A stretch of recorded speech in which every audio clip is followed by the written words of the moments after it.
হচ্ছে মানে দরিদ্রের নিপীড়িত নিষ্পেষিত অভিযোগ একটা জনগোষ্ঠীর বাড়াচ্ছে এদের মধ্যে একটা সময় ছড়িয়ে ছিটিয়ে বেশ কয়েকজন সাধু প্রায় একই সময় আগমন মানে তাদের জব তার মধ্যে পরিচর্যা তার ছেলে পরিচর্যা এই পরিচর্যার সমস্যা একটা ছেলে মানুষ পড়া কিন্তু পরিচর্যা ঠিকই বড় মানুষ সকলের আরো কিছু সাবেক তার মধ্যে জগদীশ চক্রবর্তী দত্ত কেন্দ্র হয় জগদীশ গোসাই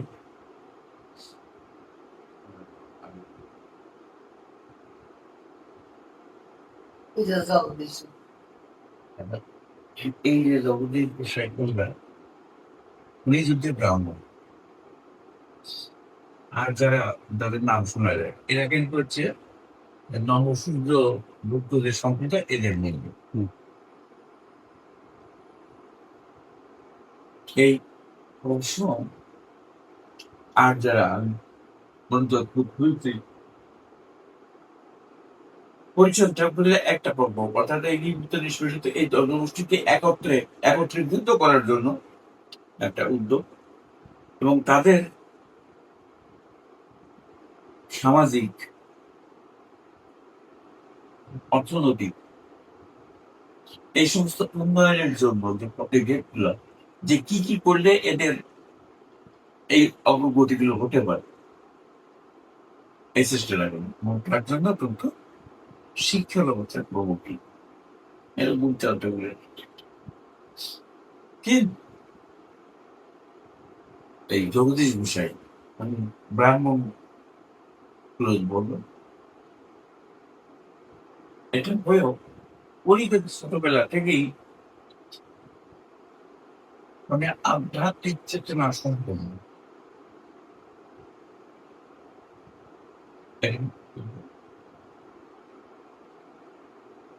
যে সময়টা বলছি সেই সময় সাধারণত মানে হিন্দু সমাজের মধ্যে বর্ণ বিভেদটা বর্ণ বৈষম্য ব্রাহ্মণ ক্ষত্রিয় বৈশ্য শূদ্র এদের মধ্যে কিন্তু একটা ফারাক ছিল লেখাপড়ায় অর্থনৈতিক দিক থেকে ব্রাহ্মণ সম্প্রদায় অনেক অগ্রগত আর এই যে যারা তাদের কথা বলছি এই বেল্টের এরা ডিপ্রেসড যারা মানে মানব ভেতর জীবনযাপন তাদের কিন্তু মানুষের মতন কোনো মূল্য দিকে কিন্তু এই জগতের বিষয় ছোটবেলা থেকেই সে কিন্তু এর উদ্দেশ্য এবং আধ্যাত্মিক মোটামুটি উনি অনেক উন্নত মানুষ বলেন এবং এই জগতের বিষয় ছিল একটা ছেলে নাম ছিল সুরেশ্বর ডাক নাম ছিল ভাগব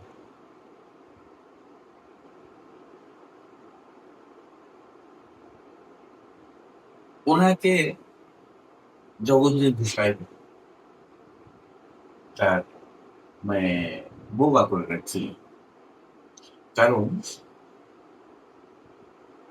উনি যে সাধনা করতেন যৌগিক হিসেবে বলে কিছু এইগুলো ওনার ছেলেকে বলতে তুই দেখলে বাইরে কোথাও বলবি না কিন্তু উনি প্রায় সেই সমস্ত কথাগুলো কিন্তু অবাক অবাক অদ্ভুত বলে দেওয়ার কারণে একদিন উনি ওই যোগ সাধনা করার সময় গভীর রাত্রে ওগুলো করতেছিলেন এই সময় ওনার ছেলে কিন্তু পিছনে দাঁড়ানো সে ওইগুলো দেখে কিন্তু আটকে উঠছিল তখন একটু আটতে তো বলে দিন আমি জীবনের কথা বলতে পারি, এটা আমার শোন, কথা বলতে পারি না। তারই ছেলে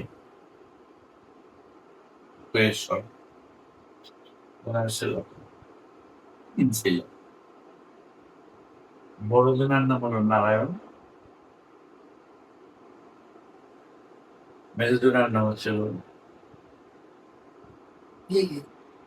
হুম, দিলীপ, আর ছোট জনের নাম হচ্ছিল রঞ্জিত। আর ওই বড় জন যার কথা বলছে নারায়ণ, ওনার যার নাম হলো মানিক।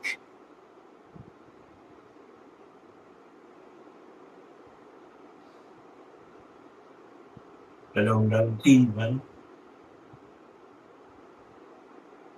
এই মানিকের বয়স যখন 10, তখন জগদীশ গোসাই মারা যান। তখন ওনার বাবা হলো বৌবা,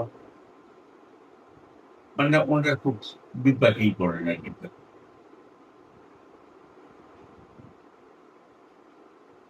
যাই হোক,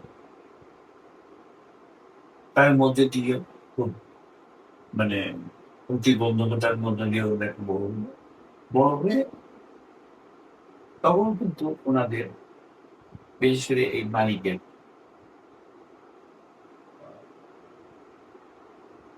বিভিন্ন রকমের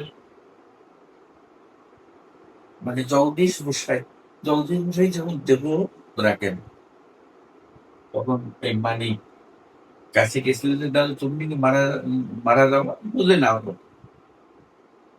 তো কথা ছিল যে ওটা তুই আমারে রাখিস, আমি সবসময় তোর সঙ্গে আছি। একটু যখন বড় হলেন তখন থেকে তার মধ্যে এই কথাটাই ওনাকে বিশেষভাবে প্রভাবিত করে, এবং উনিও কিন্তু সাধন ভোজন তবজত যা মোটামুটি ওনার উপর। আমাদের দৃষ্টিতে উনিও কিন্তু একজন আধ্যাত্ম উন্নত মানুষ।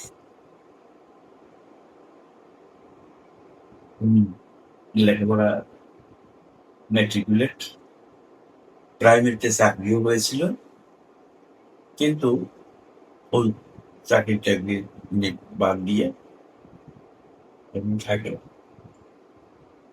মানে তলে টেলে ওনার কাছ থেকে বিক্রি করে থাকে এবং ওনার ওই যে বড় একটা যে জিনিস যেটা জাতিভেদ বর্ণভেদ এইরকম জগৎ কাছ থেকেই কিন্তু ওনার পাওয়া, এইগুলো ওনার ভিতরে ছিল। উনি এতটা মানে বিশ্বাসী, আমার জীবনে মানে যতটুকু আমার সঙ্গে ওনার পরিচয়, মূলত আমার জন্মস্থান কিন্তু বাগেরহাট। আমি বলতে এই কলেজটা হবার পরে 1973 সালের 1 মে হলো এই কলেজ। আমি তখন MA করি, ফাইনাল ইয়ার, রাজশাহী ইউনিভার্সিটি। তখন আমার যে এক ফ্রেন্ড, তোকে বলছিলাম যে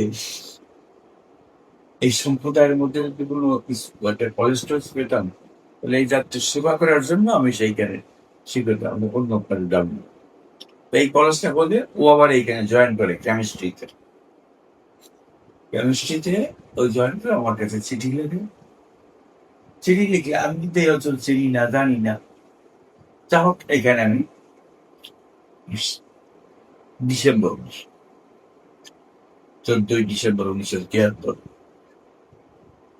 এসে শিক্ষকতা কলেজে ঢুকে।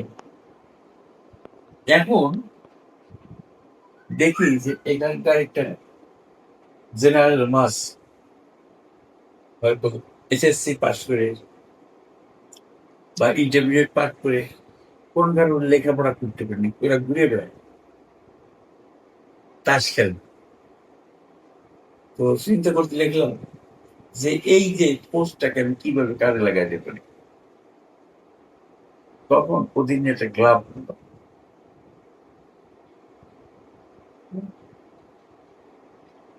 শশীকর যুব সংঘ অল্প দিনের ভিতরে সংঘটা কিন্তু খুব হয়ে উঠল। কিন্তু কলেজ তখনও অ্যাফিলিয়েশন পাই নাই। আর এইটা ক্লাব চালাইতে 10 জনের কাজ করতে গেলে কিছু ফান্ডের প্রয়োজন। এরকম করতে হলে তখন চিন্তা করলাম যে যদি টিকিট সেলে যাত্রা গান দিই কেমন। আমরা কিছু অভিনয় করলাম, আরো কিছু অভিনেতা বাইরে চালাম, মোটামুটি একটা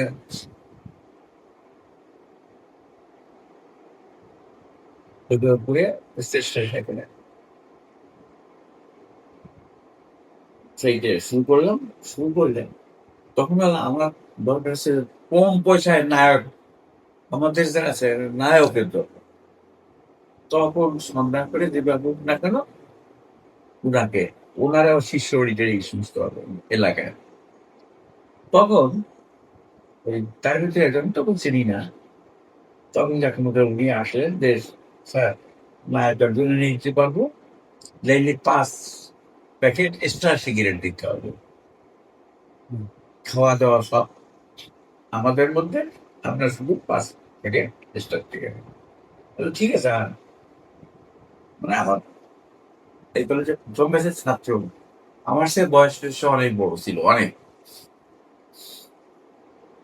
যাই হোক, সেই সূত্র ধরে এলো ওনার সঙ্গে, উনি আসলেন, উনি এলো নায়ক। এই সূত্র ধরে এলো আমার সঙ্গে করছে।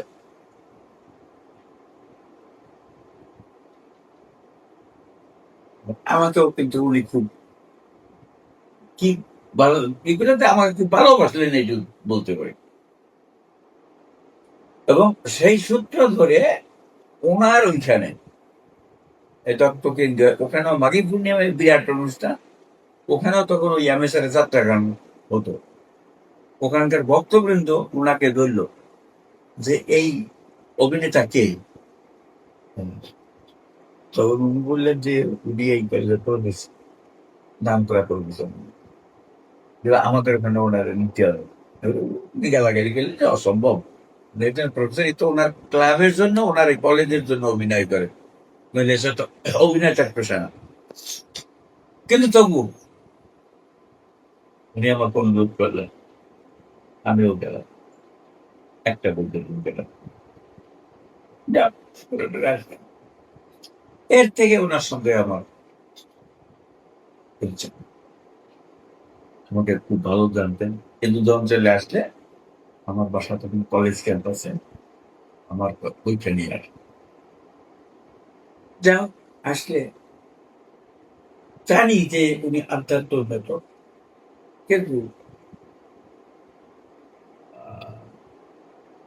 আমরা কিন্তু অতটা জানতাম না।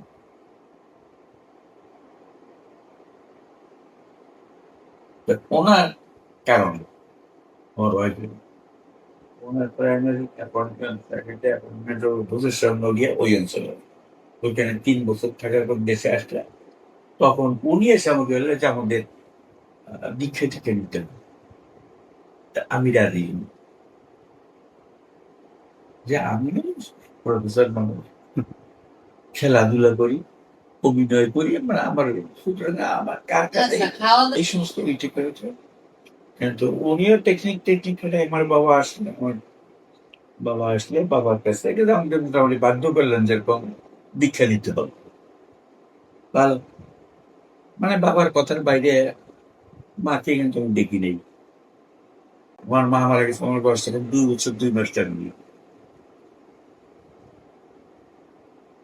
বাবা আদেশ করলেন, এখন উনি বললেন কোথায় ঠিক করো, তো বহু গুছাই টুসাই ইয়ে হয় না, শেষ পর্যন্ত উনি বললেন যে এটা তোমার বন্ধুর কাছ থেকে নাম নেবা।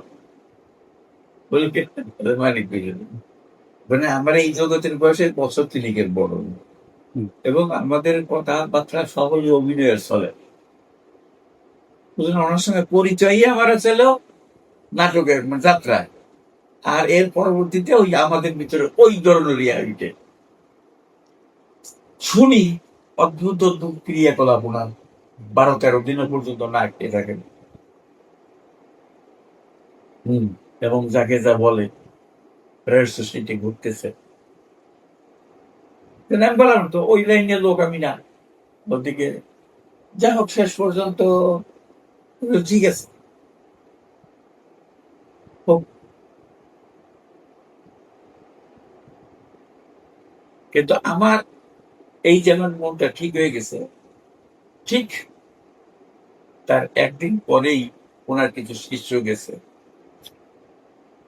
তার কাছে বলতে বল দেখি স্যার আমার কাছ থেকে দীক্ষা নিতে মনস্থ করছে, তাহলে স্যার ইয়ে তো আমার গুরু, তো ওনাকে আমি কি দেবো?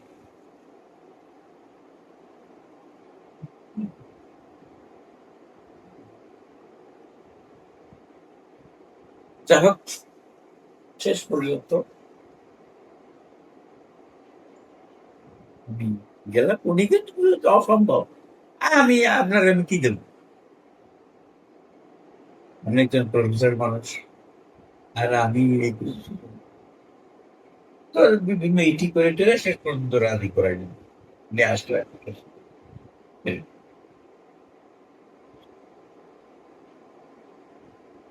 এবং আমার এইটুকু আমার খুবই বাধ্য করছেন কিন্তু এই পথে যেতে, মানে বাধ্য করছেন সোজা কথা। আমার এই কথা হচ্ছে যে আপনার জন্মই হচ্ছে এই গোসাইগিরি করার জন্য। ওটাই। এরা নিবে। কাশিম মশাই অন্যদের আমি এমন কথা বলতে যেমন বিষ দাও আমি বিষ খাবো, কিন্তু তোমার এই কথাটা আমি মানতে পারবো না। দেবো না। উনি একসময় কিন্তু প্রতিজ্ঞা করে বলেন যে যেখানে বৈদ্যনাথ সেখানে আমি 3 times উনি। তখন ওই মাথার ভিতরে আসলো যে মানুষ সাধন বদল তপ করে যে জিনিস না পায়, কারণ উনি আমার জোর ঘরে করে বসে দিচ্ছেন, আমাকে এসে বলতে এই কথা। ফোর্স করছেন। তখন আমি বললাম ঠিক আছে, তোমার এইটাই যদি বিশ্বাস কথা হয় তাহলে তাই হবে। তার ভিতরে বছরখানে তো হয় নাই, উনি কিন্তু আমাকে আদেশ করলেন যেরকম গুসাইগিরি করতে হবে, দীক্ষা দিতে হবে। 2 বছর এলো আর একজন স্যার, কিন্তু কাজ হলো না, শেষ পর্যন্ত আমাকে কিন্তু নামতেই হলো। আমি তখন সার্ভিসে। তো শুধু এইটুকু আমি বলি, আমার তখন 3টে ছেলে মেয়ে। আমার ছেলেটা খুব দুষ্টু ছিল, এমনি মেধাবী, ওখানে 5-এ ট্যালেন্টেড স্কলারশিপ, এবং মিথ্যে কথা বলতো না, কোনো অন্যায় কাজ সহ্য করতে পারতো না। কিন্তু ছোটবেলা থেকে দুষ্টুমি, উনি না মেরে উনি বাঁচাইতে যেতেন, তাই মারতেন। এই বাবু বাবু করতে করতে বাবু দুজনেরই কাজ করে। একদিন আমার গুরুদেব এই নারায়ণ রমন সুন্দরী মানে নিয়ে আসেন ওই রান্নাঘরে, মানে এই রান্নাঘরে উনি দেখেন বাবু যেন কোনটা ঘটায় সেটা একটা জানি না, তা বাবু দিছে, মানে উনি বলে খুব ঝগড়াঝাটি বা, কিন্তু উনি ছিলেন আমার উঠানে বসা, ওইখানে আমার ছেলের ডাকটা হলো বাবু, এবং ওনার কিন্তু বাবুর মা বলেই ডাকতেন, যে বাবুর মা। হ্যাঁ, কি কি বাবু? বাবু তুমি কি বললে? যে বাবা আর অত্যাচারটা সহ্য করতে পারলো, তাহলে তুমি ওরে আর একটা কথা বলবো না। কটু কথা কখন বলবো? তুমি জানো কত বড় হবে? ও তো স্যারকেও চিট করবে।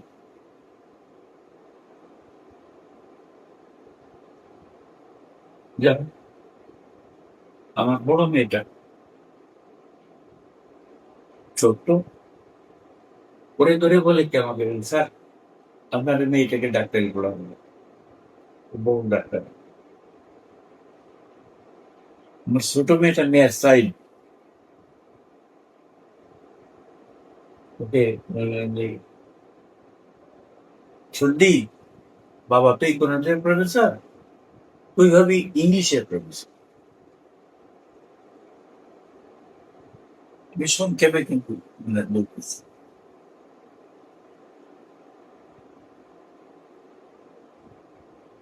ওই ছেলেটা আমার কেমিস্ট্রিতে ঢাকা ইউনিভার্সিটি থেকে অনার্স মাস্টার্স এবং মার্শাল আর্ট করা, খেলাধুলা করা, তারপর ঢুকে গেল মেডিটেশন। শহীদ আল বুখারি মজার কোয়ান্টাম ফাউন্ডেশন। কোয়ান্টাম ফাউন্ডেশন এবং যুক্ত হয়ে ওখান থেকে মাস্টার্স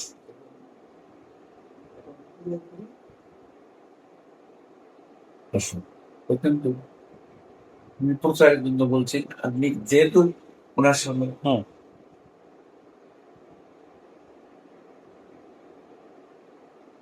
চা চামচের 3 চামচ ভাত আর ভেজিটেবলস, চা চামচের 3 চামচ ভাত এট বেস্ট এই সকালবেলা, এবং দুপুরে হলে তো রাত্রিবেলা নাথিং এলস। সে মোর দ্যান 50 টাইমস রক্ত ডোনেট হয়েছে, 50 to 60।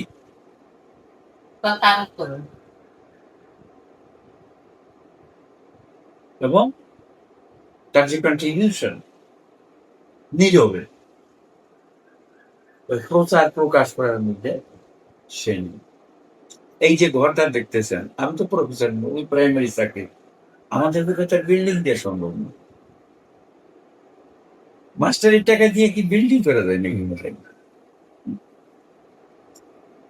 ওর কথা আছে যে আমি আমার স্ত্রী মেয়েদের নিয়ে দাঁড়ানে থাকবো আর বাবা মা নাটি ধরে থাকবে, তারপর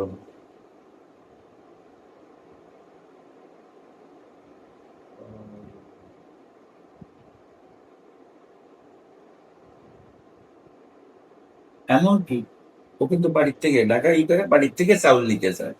আমার বাবা মা যে চাউলের ভাত খায়, আমার সংসারে সেই চাউলের ভাত। এই ধরনের কারণে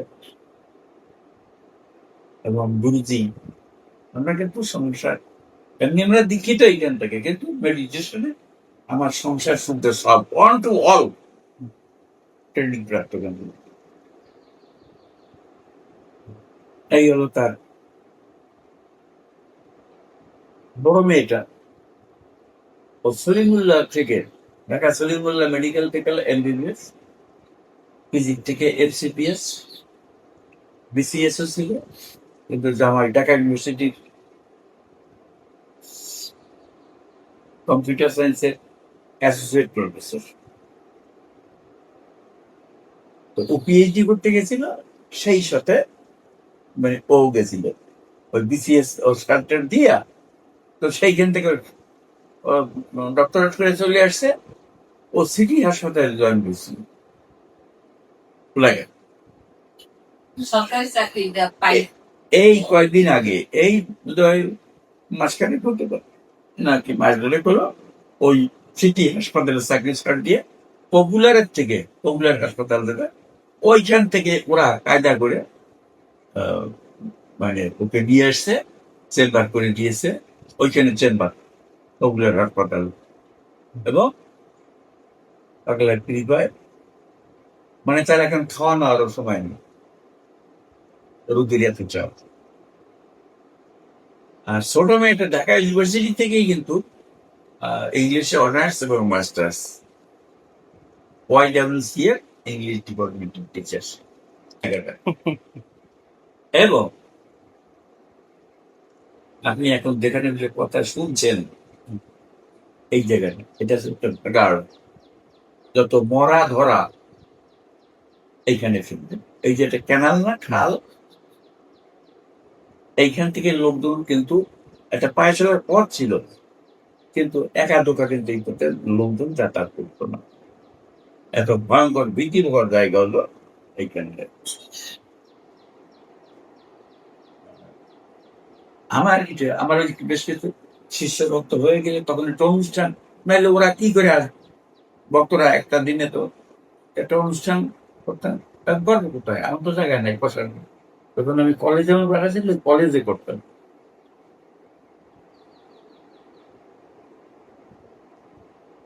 একবার ওই ওনার মানে কিসের মেজো ভাই দিলীপ আমার বাবা আছে। ভক্তরা কিছু কিছু ভক্তরা বলে যে, বাবা আজকে আপনার চাকরি আছে, আপনি কেন বলছেন? কেন? প্রিন্সিপাল হিন্দু আছে, আপনার একটা প্রভাব আছে, যার ফলে আপনি একটা কাজ করতে গেলে প্রিন্সিপাল না বলে না। কিন্তু যেদিন আপনার চাকরি থাকবে না আর এই প্রিন্সিপালও থাকবে না, তখন আমরা দাঁড়াবো কোথায়? আমাদের নিজস্ব একটা জায়গা দরকার। বাবার কাছে বললাম, দিলীপ দেশের মানে আমার কাকা গোসাই, ওনার কাছে বললাম, তো ঠিক আছে নিজস্ব কিছু করে দাও। তো এইখানে ভাগ্যক্রমে এই যে ৬৬ শতাংশ, প্রথম ৬৬ শতাংশ জায়গা, এই ৬৬ শতাংশ জায়গা এখানে নিয়ে নিচু লো ল্যান্ড, ভেরি মাছ লো, আমরা কিন্তু কয়েক লাখ টাকা খরচ হয়েছে এখানে শুধু এই আট পুকুর, কয়েক লাখ।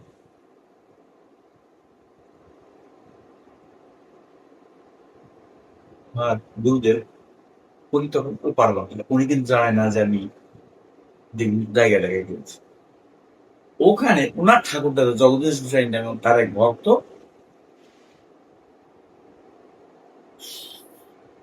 রাজা রামমোহন রায়ের কাছারি বাড়ি বারাসাত, রাজা রামমোহন রায়ের কাছারি বাড়ি যেটা ছিল, ওইটা হস্তান্তর হতে হতে শেষ পর্যন্ত ওনারই এক ভক্ত কিন্তু ওইটা কিনবে।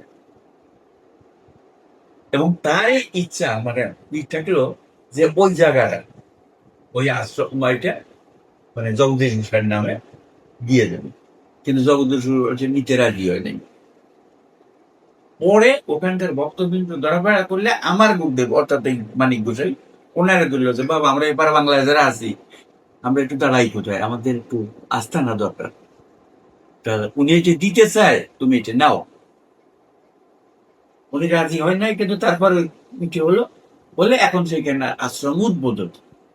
উনি ওনাকে বললো যেরকম আশ্রম উদ্বোধন করতে হবে, দিন তারিখ করো, দিকে হইলো। উনি বললেন যে আমি আশ্রম উদ্বোধন করতে যাব না। কেন? বলে আমি কোনো জায়গায় বান্ধা থাকতে পারবো না।